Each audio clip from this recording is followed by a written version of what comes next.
conversation today is focusing on what I believe is probably one of just the foundational, classic, traditional components of residence life, the classic roommate agreement. So, it's something that's been around for a long time and certainly evolved as technology has become, more of a tool and a platform to sort of evolve and uplift roommate agreements. So, we're going to be exploring all that context and sort of pro tips around.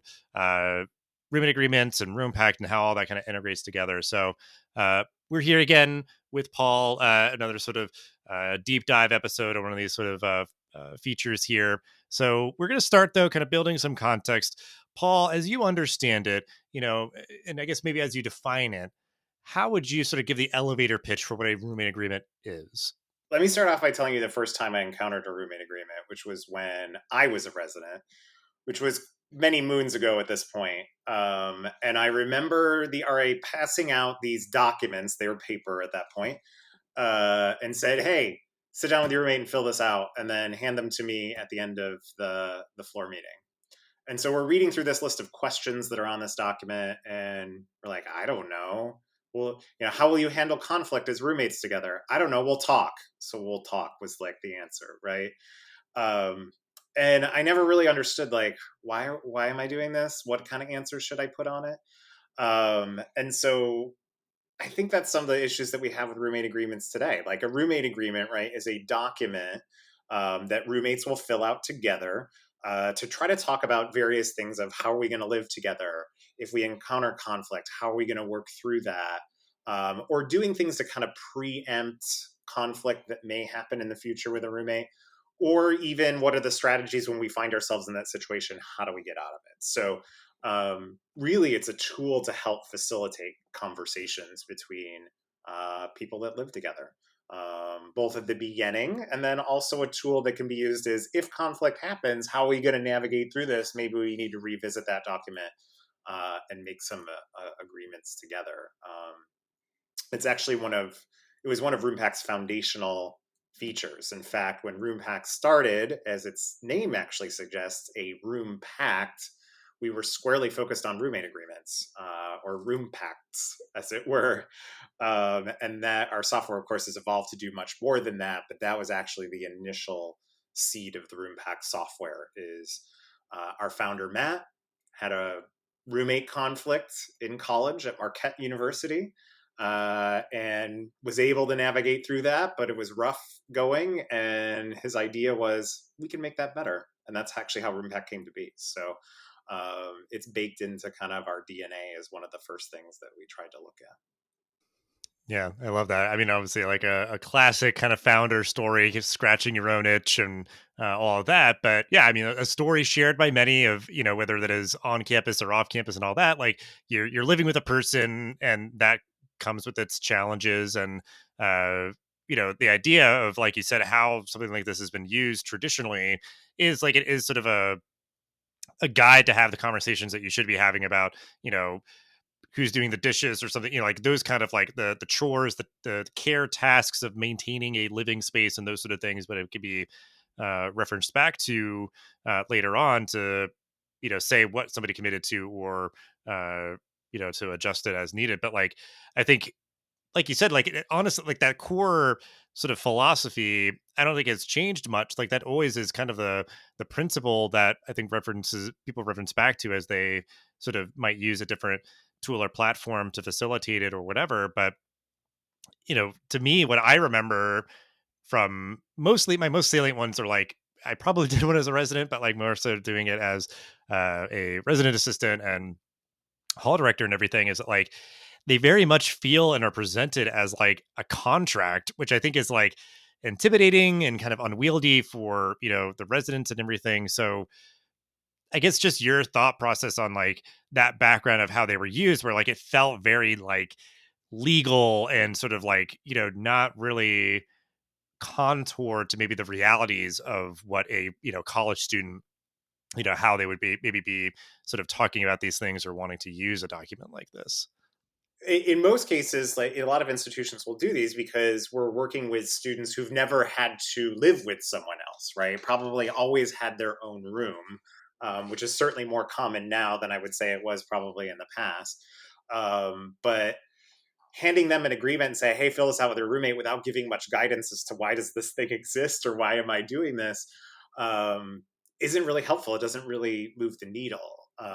And one of the things that I found where schools kind of, I wouldn't say go wrong, but aren't really using the agreement in to reach the goals that they want, is that sometimes it becomes a checkbox item. So we're going to plop this on you, not really totally explain you or walk you through it or do any kind of prep work for that. And then to the resident, it may feel like this weird contract. Like, why am I doing this? What happens if this is violated? Or not taking it seriously, like, especially for first year students. Oh, we'll never have conflict. If we have conflict, we'll just talk about it and we'll be fine, right? Like, kind of downplaying the potential for conflict instead of having really authentic conversations. Because also for a lot of students, they've never had that kind of conversation, or they might not even be aware of themselves living with another person enough to know what does that even look like. So it's really hard for them to navigate that. And I think, you know, where these can be most effective is when a department says, okay, what is our goal with this document? It's probably to preempt some conflict if we can. If we do have conflict, how can we work through that? We want students to understand themselves and others better and how they might have differences with them. And how do you work through that with someone when there's differences, or how do you compromise in living? You know, there might be a number of different goals.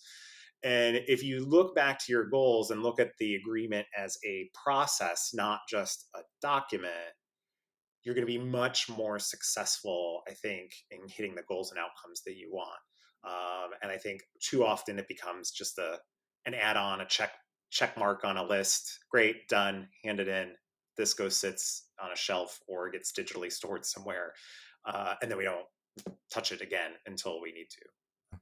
Well, yeah, because that's what I imagine is like it could very much become one of those things where like because it is it's a transactional thing that's going to be used so often across an entire campus, like they might be rethinking like how it is stored and delivered and filled out and all that, but like you said, maybe not interrogating enough the ideas of the goals, the outcomes, and all that, and how is this facilitating how is this being that process to get these students and residents where we would like for them to be. And so it's like, oh, these are questions or a similar style of questions that we've asked for like a really long time. And it's like, yeah, cool. Like you have a different tool and platform, and that can help. Like that's part of the equation is just making that sort of as user friendly as possible and helping staff members more easily like search and find a document if they're needing to have that as a reference or something like that. But so I'm sure a lot of this is obviously part of the inspiration, sort of the origin story of this core functionality of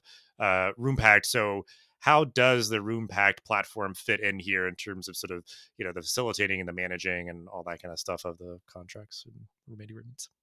Yeah. Well, it's kind of twofold. So, like, at Roompact, we're a software company. We produce software, so that is in part one of the things that we do.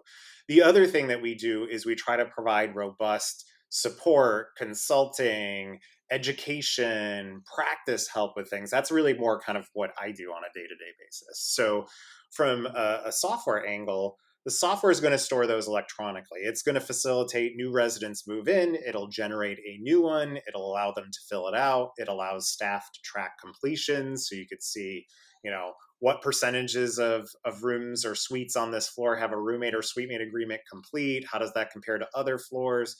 So the logistics is really what the software is helping with.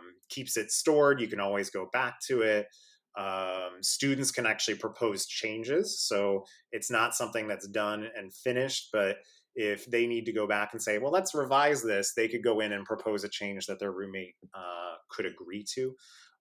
And so it really kind of facilitates that process. So that's really what the software is going to help do. What I kind of then come in and help schools do is thinking about it as part of an overall process, right? So, is there things before the residents start their agreement that you want them to do? We've had schools experiment with, you know, surveys, like kind of understand yourself. Here's some questions to ask each other, like understand behaviors before they get to that agreement. We've had schools do videos that they want students to watch. that maybe play out roommate scenarios. Some folks may include some of that content in like the preparing for move-in materials. So you're kind of leading up to the agreement. You're not just kind of like starting with the agreement. There's things that lead into doing that. And so that's what I often help schools think through. The other thing I also help schools think through is what kinds of questions are we asking here? Some schools are much more transactional or very explicit about things like how often are we going to clean the room, or the room should be quiet starting at X time. What time is that? So some will be very behavioral, explicit focused, and some will be more conversations about personality, style, preference, or things like if we do encounter conflict, how do we work through that? Or when I get upset about something, how do I approach that? Am I more likely to not be quiet, not talk about it? So there are other schools that will ask questions that are trying to get at, I want you to understand how the other person operates and thinks and works. And so we do see those kinds of questions too. And sometimes, of course, a mix between the two. But that I think is where I kind of provide the value. So between the software providing the logistics and hopefully my and some of the other content creators I work with providing them more practice and let's guide you and try to get you to the best outcome. That's kind of where we kind of fill in that aspect of the ecosystem. Yeah, because that's like what I wanted to explore is like how having an effective roommate agreement helps students to better manage conflict. Like that's kind of the core of it. And again, sort of the most sort of general outcome that you'd want this process to produce. And I like that, like how you sort of framed it, where yeah, like the particular institution's culture and how they're sort of overseeing things, where it could be very you know transactional and explicit, things that are sort of time based or some sort of frequency and all that, or kind of the more personality questions. Which like I feel like I'd probably want to go more like the personality questions, and like that's just how I sort of like kind of gut check sort of thing. I think that's where my gut tells me to go. Like, I think there's some benefit in very practical things, right? Like, if you have a student that's just never lived with someone and doesn't know where to begin, being very explicit about things actually makes a lot of sense, I think, in that case.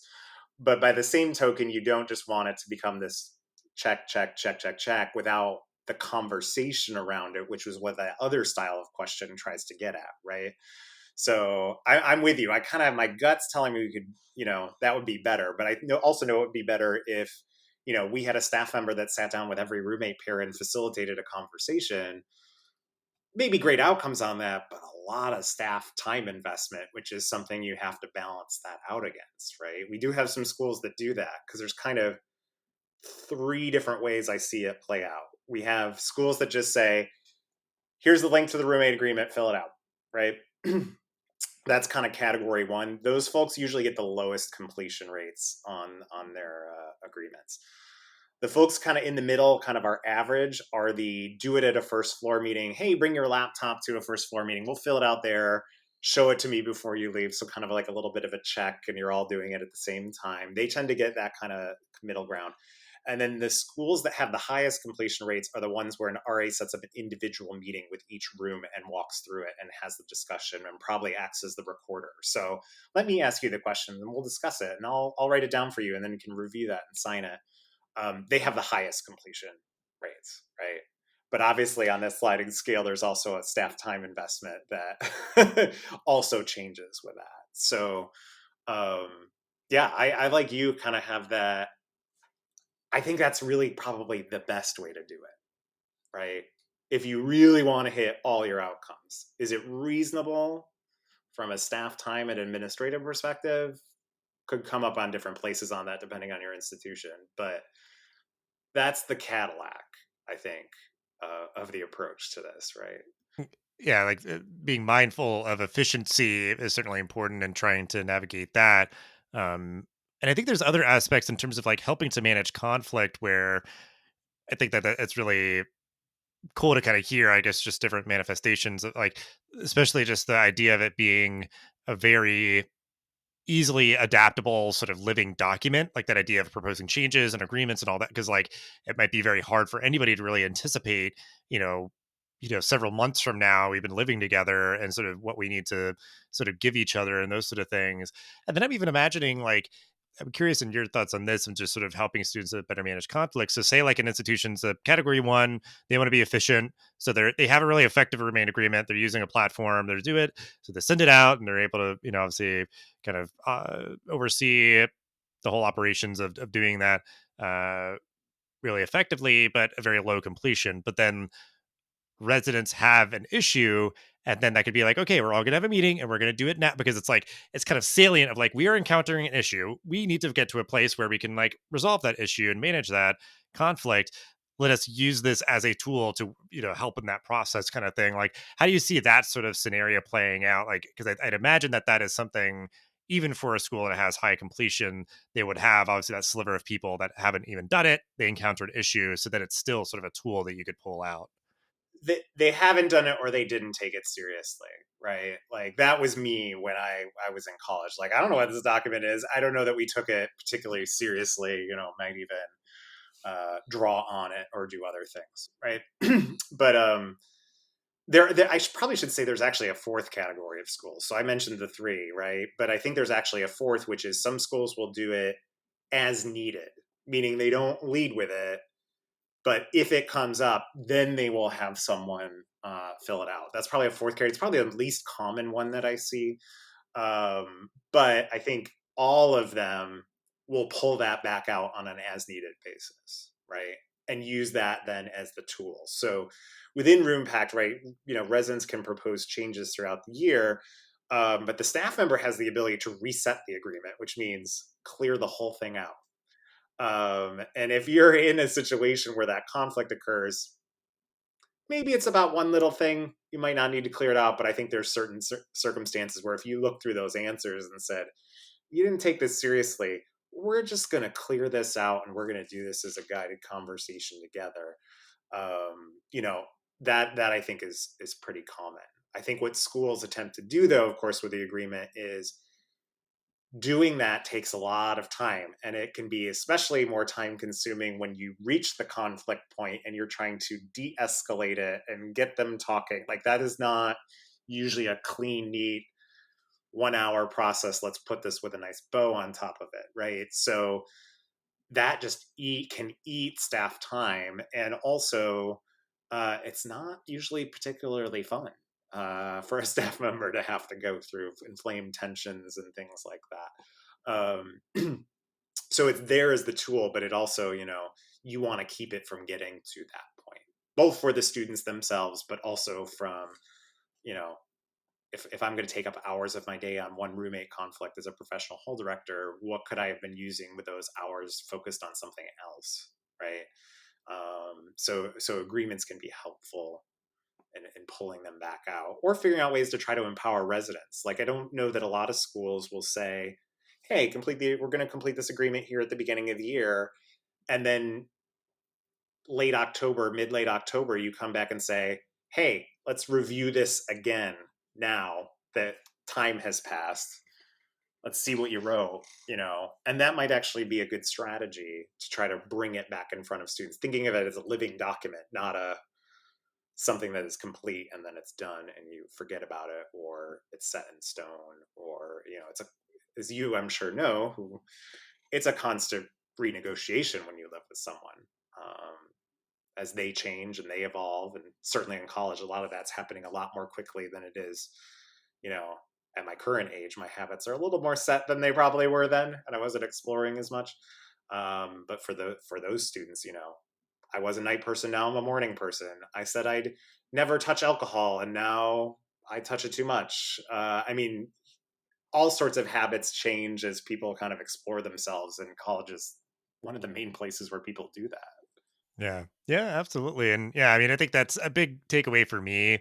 And I think a really appropriate evolution where like that never was on my radar as an RA, as a hall director, and my first couple of years of professional, of like really looking at those agreements as living documents and how do we sort of leverage them to maximize that potential. So that's really just like refreshing, because I think, yeah, there's like such an opportunity to almost kind of like just like really embrace that and lead with it. That idea of like if you're sort of reaching out on a frequent basis to to the students, to the residents directly, or to your team, just being like, hey, just like let's keep that top of mind. That like yeah, it is a tool that can be used a lot more actively than maybe it's originally perceived or thought of. And yeah, there's such a great opportunity and empowering residents to take like ownership on, because I think that's something else where like there is maybe that norm where it's like, okay, residents, you fill this out and you give it to us. And it's like you have to try to remember maybe, and maybe you get a copy at best, but like there's sometimes like a firewall because I guess there's a philosophy of trying to prevent that sort of iteration, because it's like, well, no, you signed this contract. You can't just edit the terms, on a whim. But it's like, yeah, like I said, like this, it's a developmental time for students. They need to be able to, you know, uh, yeah, just have something like that that can sort of honor and reflect their differing needs. Because I'm even just thinking of practical stuff where it's like, yeah, I mean my job, I changed my job and now I work different times a day, so I need to sleep in or not different like yeah, there's just things like that that students are going to be navigating throughout a whole academic year. Well, and you spoke with Jake Garner in an earlier episode about restorative practices, and I'll give you the link so you can include it in the show notes. But Jake did a great article on using restorative practices in your roommate agreement process, right? And I think when it comes to roommate agreements, you need to think about it as a process. It's a mindset. One of the things that Jake talks about restorative practices is, it's not just a do these set of things. It's an approach. It's the way you think about things. And I think that's what gets at the root of how do we make our agreements more effective. It's not really the questions. I mean, questions are probably a part of it, but I think a smaller part of it than how are we approaching this process and how we unveil it to students is probably more important than the actual questions that you ask. There's a formula here where you don't want to neglect one part of it for another, like just be so focused on like the questions and like that verbiage. It's like it is important. You want to ask, just like any survey or anything that you do, you want to ask good questions that aren't sort of, leading anyone in any direction or confusing or something. But um yeah, so all really good takeaways here, and we'll wrap up with hopefully maybe a couple of more for folks. If there's any other sort of pro tips, guidance, things to consider with this process, because again, it's a complex and dynamic one, from how you're sort of facilitating the completion of them, managing them, potentially iterating on them. Just any other thoughts that you want to share as we wrap up this episode. Yeah, yeah. A couple things that I also get put out as resource for folks. So we did talk about questions, which I said are also important. How are you going to structure them? Now that we've worked with so many schools for so many years, we have this big bank of questions, and in fact, we've started to put them into a big question bank. So if schools are wanting to look at what kinds of questions should we ask in these agreements, what should they look like, um, we actually have a resource page that this all sorts of other questions people use that you can then take and modify.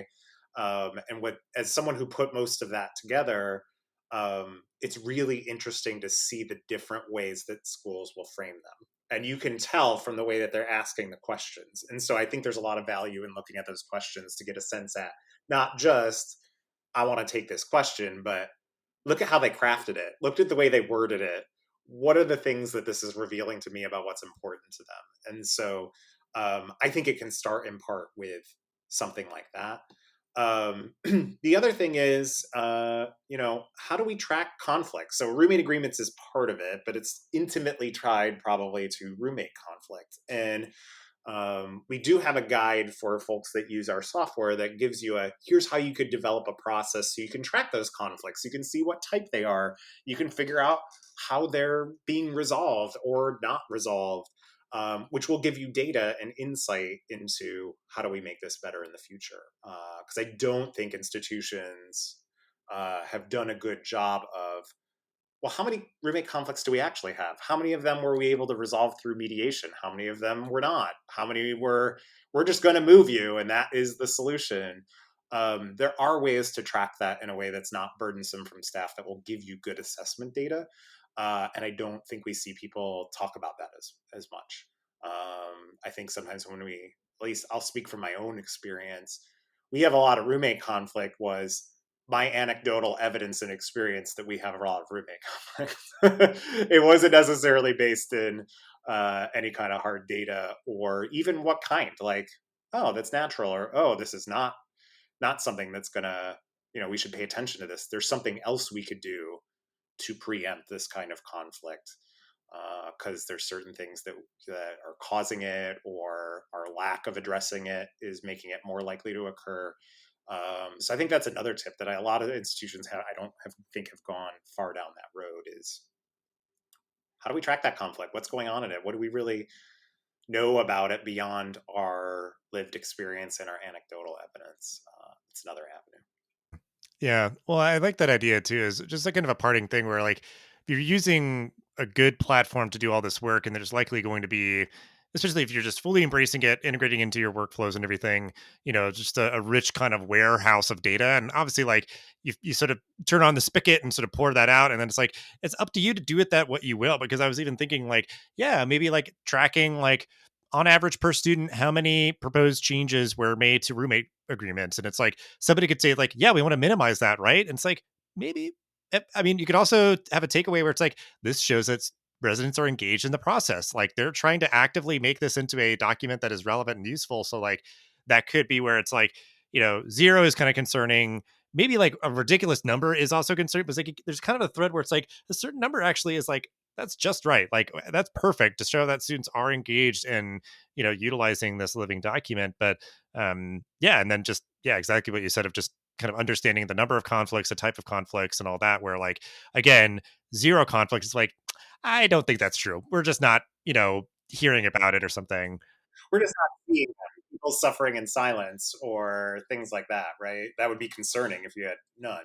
Yeah. So it's like that's a red flag, or the red flag of like, oh my gosh, it's like we have three times as many conflicts as we even have residents in this building. Like that's like what's even happening here? We've had like, multiple ones every single day or something, like looking at it as a like per resident basis or per room basis or like a length of time and all this sort of like you can kind of shape the numbers in whatever way they're relevant, but just trying to go through that exercise and like you said, like do it in a way that isn't going to be like burdensome or anything. I think, yeah, oftentimes it's there for kind of the taking and for interpreting, but those are going to be the things that can help kind of drive your strategy to get to a place where you can yeah, like make decisions about like, how are we facilitating utilizing roommate agreements and all those sort of things.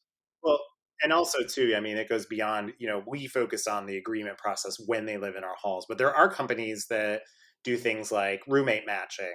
How can we try to pair up people that are more likely to be, I don't know, compatible, which isn't always the goal that Residence Life goes for, right? Like you want to expose people to different people, but you probably also want some compatibility in terms of lifestyle and things like that that might make that roommate relationship easier. And that's just, a whole nother topic and body of research. And there are companies that engage in the roommate matching. That's not what we do, but we're kind of all right once they're together and they live in the halls. You're with Roompact, but there are experiments around that too that different institutions have tried. Yeah. Yeah, that's an interesting kind of philosophical choice too, because like that would obviously change the dynamic of like utilizing a roommate agreement of like, how much choice does a student have in the matter, or yeah, how are they sort of you try to be paired together, you know. We'll just have AI do roommate matching in the future. I'm sure there'll be some beautiful supercomputer model, and you just pour everyone in there, and you give all your criteria, and it'll be like the AI will say, here's your matches, right? What could go wrong? What could go wrong? Well, on that note, we will end it because I think it's a conversation for another day. Thinking all about that stuff, but just thank you so much for hanging out and sharing your expertise as always. And like you said, we'll have some great resources on this topic for folks to check out in the show notes. So, just thanks again for hanging out, Paul. Yeah, thanks, Dustin.